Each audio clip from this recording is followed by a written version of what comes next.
Hola, ¿qué tal? Bienvenidos. Buenas noches. Vamos a iniciar orando por este tiempo. Padre Celestial, gracias por este tiempo que nos has regalado. Gracias Dios porque tú eres bueno, maravilloso y tú definitivamente tienes algo especial para nosotros en esta noche. Te pido Señor que nos ayudes a aprender lo que tienes para nosotros y que nos enseñes a aplicarlo en nuestras vidas. A ti sea la gloria, Señor. En el nombre de Jesús. Amén. Bueno, antes de empezar con el pasaje, vamos a hablar un poco acerca de la ciudad de Tesalónica. Y como dato curioso, sucede que la primera comunidad de creyentes nació en esta ciudad, pero por medio de un viaje de Pablo y Silas. Entonces ellos llegaron a esta ciudad, la cual era una ciudad muy importante y tenía el segundo puerto más importante de Grecia.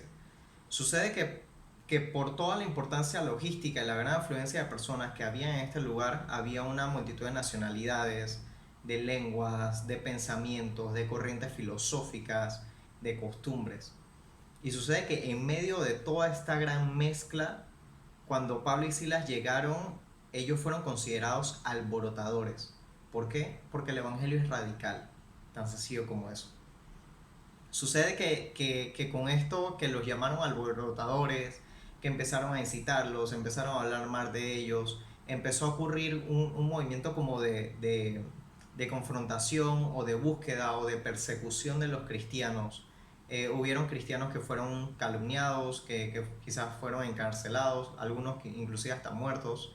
Y es en medio de este contexto que Pablo les escribe posteriormente esta primera carta, esperando primero que todo hacer una conexión con los creyentes en Tesalónica, afianzarles en su fe y también despejar algunas dudas. Específicamente hoy veremos una de ellas, que es sobre la venida del Señor.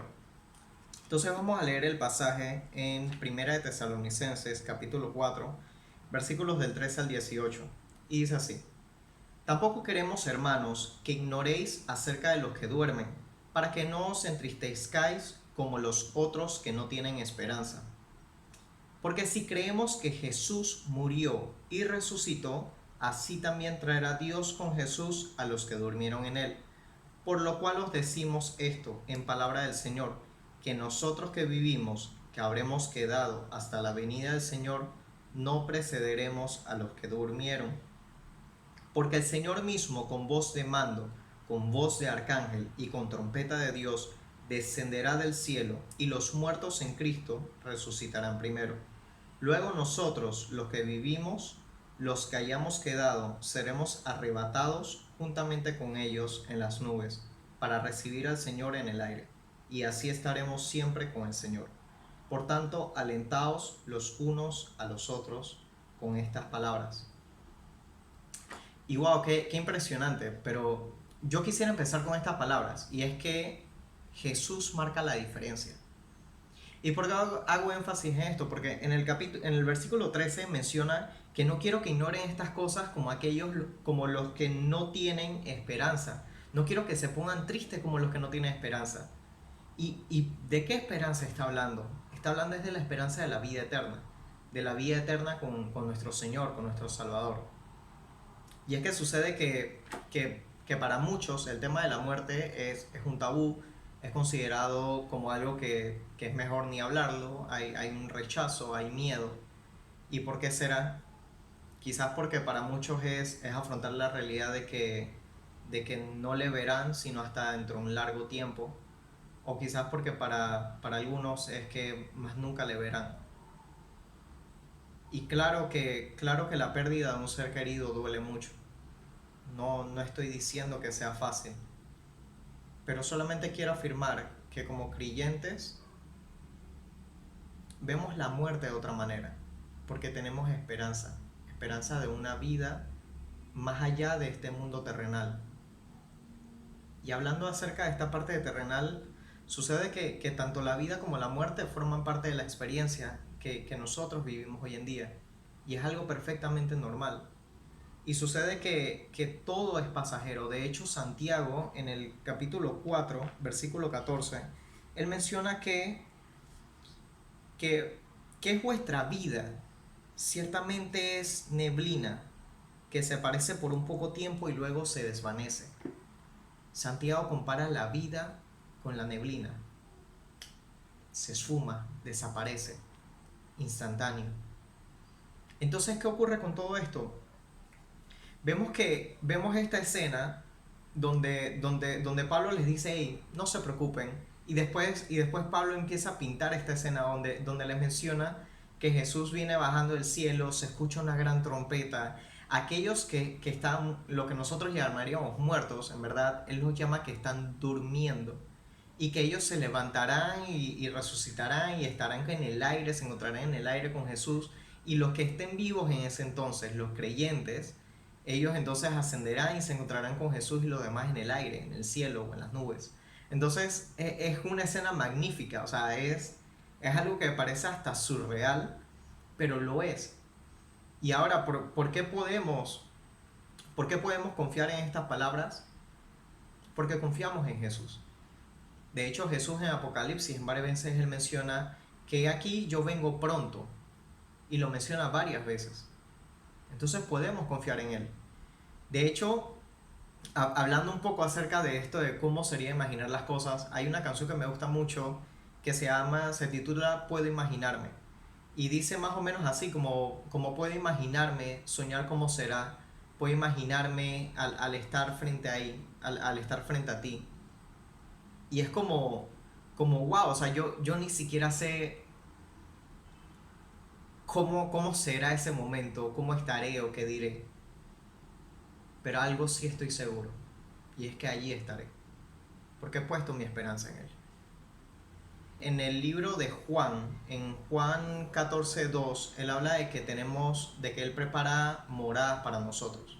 De hecho, Jesús menciona en el libro de Juan capítulo 14, versículo 2, dice que en la casa de mi Padre muchas moradas hay, y si así no fuera, yo os lo hubiera dicho, voy pues a preparar lugar para vosotros.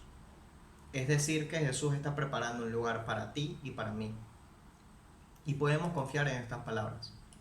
De hecho, nosotros creemos que Jesús murió, que Jesús pagó el precio por nosotros, que Jesús resucitó. Y también creemos que nosotros somos hijos de Dios al haberlo aceptado, que somos redimidos y que somos salvos. Y es precisamente por esta fe, por esta convicción que tenemos, así como lo llama Hebreos 11, versículo 1, que después la fe es la certeza de lo que se espera, la convicción de lo que no se ve, que podemos confiar en sus palabras, podemos confiar en Jesús. Y hablando de esto, por eso es también importante lo último que menciona el versículo 18 de Primera de Tesalonicenses, capítulo 4. Por tanto, alentaos los unos a los otros con estas palabras. En la versión Telea dice, animémonos unos a otros. Y me pregunto, ¿por qué Pablo les dirá estas palabras? ¿Por qué Pablo les dijo, anímense entre ustedes? ¿Por qué? Creo que una de las razones es porque como humanos, somos un manojo de emociones, de sentimientos.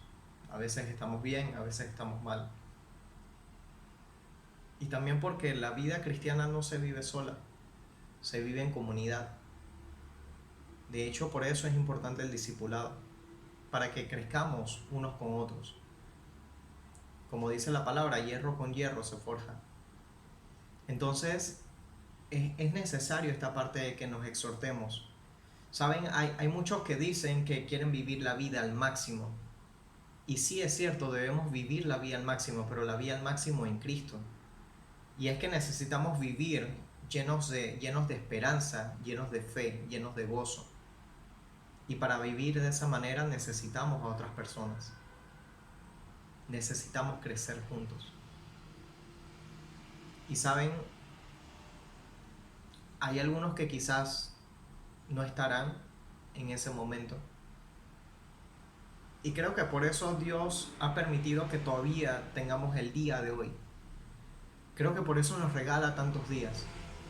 Porque nos está dando la oportunidad, te está dando la oportunidad a ti y a mí de ser su instrumento para alcanzar a otras personas, para compartir de su amor, de su mensaje, para compartirles que hay salvación, hay esperanza.